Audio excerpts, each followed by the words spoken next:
सो hi friends, कैसे हो आप सब लोग। स्वागत है आप सभी का हमारे यूट्यूब चैनल के ऊपर जिसका नाम है बायो स्टोरी बोट्स। तो आपको पता है इस चैनल के ऊपर बायोलॉजी को और इंटरेस्टिंग बनाने के लिए कुछ ना कुछ नया चीज़ें चलता रहता है। और आज ये वीडियो के अंदर हम देखेंगे स्ट्रक्चर ऑफ एनाट्रोपस ओव्यूल। ये जो पॉइंट है, ये टॉपिक है आपका चैप्टर नंबर 1 का। ये इंपॉर्टेंट टॉपिक है आने वाले एग्जाम के अगर बात करें तो उसके अकॉर्डिंग, क्योंकि ये 2017 में इसके ऊपर क्वेश्चन आया था, 2013 के एग्जाम में इसका क्वेश्चन आया था इसके ऊपर, 2009 जो एग्जाम हुई थी 2009 में उसके अंदर भी ये क्वेश्चन आया था, जो कि जिसका ऊपर था एनाट्रोपस ओव्यूल के ऊपर। किसके ऊपर था? Anatropous ovule. तो देखो आज की इस वीडियो में मैं आपको पूरी अच्छी तरीके से इजी वे में ये एनाट्रोपस ओव्यूल के बारे में बताने वाला हूँ, इजी वे में, बहुत ही कम समय के अंदर। और ये अगर आपने समझ लिया तो आपको कैसे आंसर लिखना है वो भी बताऊंगा। आप इजीली आंसर लिख पाओगे और आउट ऑफ मार्क्स ले पाओगे अगर स्ट्रक्चर ऑफ एनाट्रोपस ओव्यूल के ऊपर सवाल आता है तो देखो इसके अंदर क्या है, स्ट्रक्चर ऑफ एनाट्रोपस ओव्यूल। तो ओव्यूल कहाँ पे होता है वो समझ लो सबसे पहले, बिकॉज वो आपके लिए बहुत इंपॉर्टेंट है। तो ओव्यूल की अगर बात करें तो यहाँ पे होता है आपका स्टिग्मा, ये होती है स्टाइल, और यहाँ पे होता है ओवरी। और जो ओवरी होता है वो ओवरी के अंदर होता है ओव्यूल। क्या होता है? ओव्यूल। ओव्यूल कहाँ पे होता है? ओवरी के अंदर। और जो ओवरी के अंदर ओव्यूल होता है उसके डिफरेंट टाइप्स होते हैं, hemi anatropous ovule, anatropous ovule, orthotropous ovule, तो बहुत सारे टाइप्स होते हैं। लेकिन ये एनाट्रोपस ओव्यूल जो होता है ये ओव्यूल का एक टाइप है जो कि मोस्ट कॉमन है। कौन से प्लांट्स के अंदर? एंजियोस्पर्म के अंदर। मतलब ऐसे प्लांट जिसके अंदर सीड अंदर है फ्रूट के, जो एंजियोस्पर्म्स हम उनको बोलते हैं। तो वो एंजियोस्पर्म्स के अंदर ये एनाट्रोपस ओव्यूल जो होता है मोस्ट कॉमन पाया जाता है, और इसलिए आपको पढ़ाई में ये एनाट्रोपस ओव्यूल दिया गया है। तो अगर बात करेंगे एनाट्रोपस ओव्यूल की तो ये कैसे होता है, तो ये यहाँ पे इसकी डायग्राम है। आप इसकी डायग्राम को समझकर इसकी थ्योरी लिख सकते हैं, या फिर इसकी थ्योरी से आप इसकी डायग्राम निकाल सकते हो। ठीक है, तो ये आपको पूरा समझना पड़ेगा। तो ये क्या है सर? देखो समझ में नहीं आ रहा है आपको? ठीक है, तो ये देखो आप यहाँ से ऐसा कॉमा शेप, या फिर हम बोल सकते हैं जिसको क्या बोलते हैं, इसको क्वेश्चन मार्क। क्या बोलते हैं? Question mark. तो ये क्वेश्चन मार्क का तरीका आप इसका डायग्राम निकाल सकते हो। एक शॉर्ट ट्रिक बताता हूँ डायग्राम निकालने की। ठीक है, तो यहाँ पे देखो आप, सबसे पहले ऊपर की साइड होती है इसकी, जिसको चलाजल साइड कहते हैं। क्या कहते हैं? चलाजा। जो नीचे की साइड होती है उसको माइक्रोपाइल कहते हैं। क्या कहते हैं? माइक्रोपाइल। तो ये कहाँ पे होता है? ये ओव्यूल के अंदर होता है। तो अगर बात करेंगे तो ऊपर में क्या होता है? स्टिग्मा, स्टाइल और ओवरी। यहाँ पे है ओव्यूल। तो जब यहाँ पे पोलन ट्यूब से मेल गैमेट आएंगे, क्या होगा? पोलन ट्यूब से जब मेल गैमेट आएंगे तो ये मेल गैमेट इसके अंदर जाएंगे सीधा, और ये जो पोलन ट्यूब आएगी ये इधर से एंटर होगी। ठीक है, जिसको हम कहते हैं माइक्रोपाइल। क्या कहते हैं? माइक्रोपाइल। तो कभी कभी पोलन ट्यूब ऊपर से भी एंटर होती है, कभी कभी बीच में से भी होती है, और कभी कभी यहाँ पे ये माइक्रोपाइल से भी होती है। ऐसा कुछ नहीं कि माइक्रोपाइल से ही पोलन ट्यूब एंटर होगी। ठीक है, ये ध्यान में रखना। अगर ऊपर से आया तो उसको चलाजोगैमी कहते हैं, अगर मिडल से आया तो उसको मेजोगैमी कहते हैं, और अगर वो माइक्रोपाइल से गया तो उसको पोरोगैमी कहा जाता है।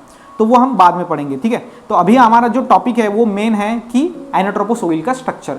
तो इसकी ऊपर की साइड जिसको चलाजल साइड कहते हैं, नीचे की साइड को माइक्रोपिलर साइड कहते हैं, और उसके बाद आगे यहाँ पे 7 सेल 8 न्यूक्लिएटेड स्ट्रक्चर होता है बीच में, जिसको ही हम एम्ब्रियोसैक कहते हैं। क्या कहते हैं इसको? एम्ब्रियोसैक। इसके अंदर 7 सेल और 8 न्यूक्लिया होते हैं। देखो ऊपर के 3 सेल, बीच में 1 सेल और नीचे के 3 सेल, मतलब टोटल सेल कितने हो गए? 7। और मैंने 8 न्यूक्लिया क्यों कहा? 7 तो सेल है लेकिन 8 न्यूक्लिया कैसे? क्योंकि ये सेकेंडरी न्यूक्लियस जो है इसके अंदर 2 न्यूक्लिया होते हैं। क्या होते हैं? 2 न्यूक्लियस प्रेजेंट होते हैं, इसलिए मैंने कहा 7 सेल और 8 nucleated structure. 7 cell and 8 nucleated structure, उसको ही हम एम्ब्रियोसैक भी कहते हैं। ओके, ध्यान में रखना एम्ब्रियोसैक।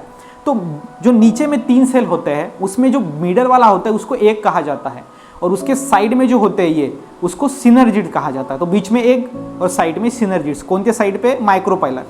और अगर ऊपर की बात करें चलाजल साइड पे, तो चलाजल साइड पे आप देख सकते हो यहाँ पे तीनों भी कौन से होते हैं? एंटीपोडल्स होते हैं। कौन से होते हैं? एंटीपोडल्स। तो यहाँ पे आप देख सकते हो तीनों भी एंटीपोडल्स। ये मिडल में एक, उसके बाद में सिनर्जिड रहेगा, और उसके ऊपर 2 लेयर आपको दिखाई दे रही है, ये एक लेयर और ये दूसरी लेयर। ओके, सो 2 लेयर है, तो इसको इंटीग्यूमेंट कहा जाता है। तो बाहर वाली को कहेंगे आउटर इंटीग्यूमेंट, और अंदर वाली को कहेंगे inner integument. Okay, so outer integument and inner integument. उसके बाद ये जो पूरी बॉडी होती है, ओके, इसको हम कहते हैं ओव्यूल की बॉडी। तो ये एक जो फ्यूनिकल है, देखो ये बीच में होता है फ्यूनिकल, इसको स्टाल्क कहते हैं। तो ये जो फ्यूनिकल है और जो ओव्यूल की बॉडी है वो जिस जगह पे अटैच है उस जगह को हम क्या कहते हैं? हीलम कहते हैं। क्या कहते हैं? हीलम। तो क्या है हीलम? किसको कहेंगे? कि ओव्यूल की बॉडी और जो फ्यूनिकल है जिस जगह पे अटैच है उसको हम कहते हैं हिलम, और जो फ्यूनिकल जो अटैच होता है वो होता है डायरेक्टली विथ प्लासेंटा। मतलब जो ओव्यूल को प्लासेंटा से जोड़ता है वो होता है फ्यूनिकल। ओके, एंड ऐसा पॉइंट ऑफ अटैचमेंट जहाँ पे ओव्यूल की बॉडी फ्यूनिकल से अटैच होती है जिसको हम हिलम कहते हैं।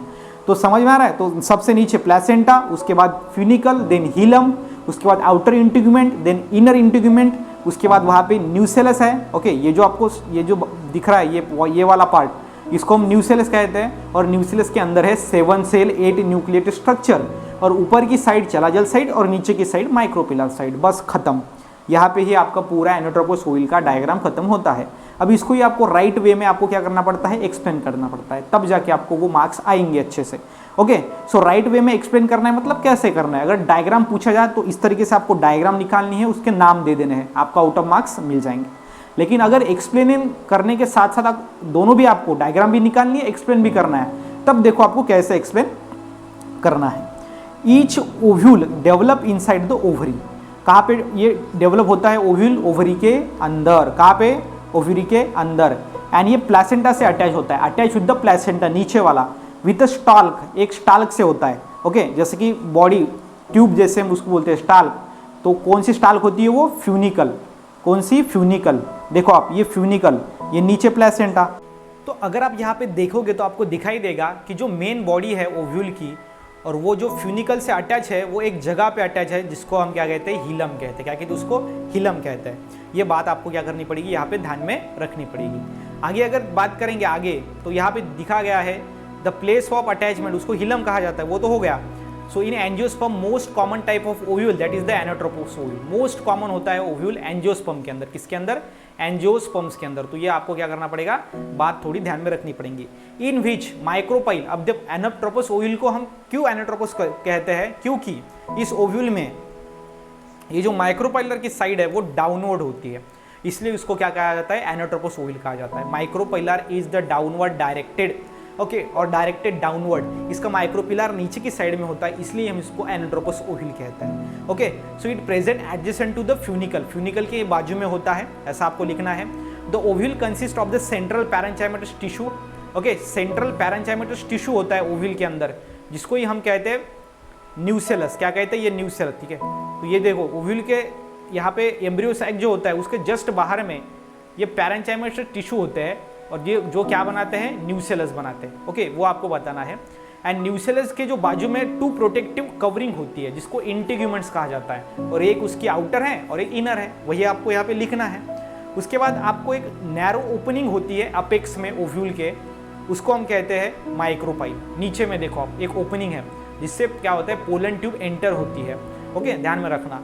एंड चलाजा उसके अपोजिट में होता है। चलाजा देखो आप, यहाँ पे चलाजल साइड है। Chalaza is the base ovule directly opposite to the micropyle, micropyle के अपोजिट में। मतलब अगर माइक्रोपाइल यहाँ पे नीचे है तो चलाजल साइड यहाँ पे ऊपर रहेगा। ओके, एंड जो एम्ब्रियो सैक रहेगा वो सबसे मिडल में रहेगा। ये ओवल रहेगा, अंडे की तरह आपको दिख सकता है। मल्टी सेलुलर रहेगा क्योंकि इसके अंदर सेल कितने रहेंगे? 7 सेल रहेंगे और 8 न्यूक्लियाई रहेंगे। 7 सेल और 8 न्यूक्लियाई। एंड ये एम्बेडेंट रहेगा न्यूसेलस के अंदर, न्यूसेलस के अंदर ये छुपा हुआ है, इसलिए ये आपको ध्यान में रखना है। ओके, तो ये बताना है आपको पूरा ओव्यूल के बारे में। समझ में आ रहा है? तो मैंने आपको स्ट्रक्चर भी बताया, उसके बाद इसको आपको लिखना कैसा है वो भी बताया। मुझे लगता है कि आपको ये समझ में आ गया होगा एकदम आसान भाषा में, और आपका टाइम पास न करते हुए आपको फास्ट में आपको मैंने एक्सप्लेन किया। किसी को अगर थोड़ा कुछ डाउट है तो आप कमेंट कर सकते हो, या फिर ये वीडियो को 1-2 बार और रिपीट देखो, मुझे लगता है कि आपको वो पूरा समझ जाएगा। इसी के साथ ही साथ मिलते हैं नेक्स्ट वीडियो में, तब तक के लिए stay happy, stay motivate. Thank you so much.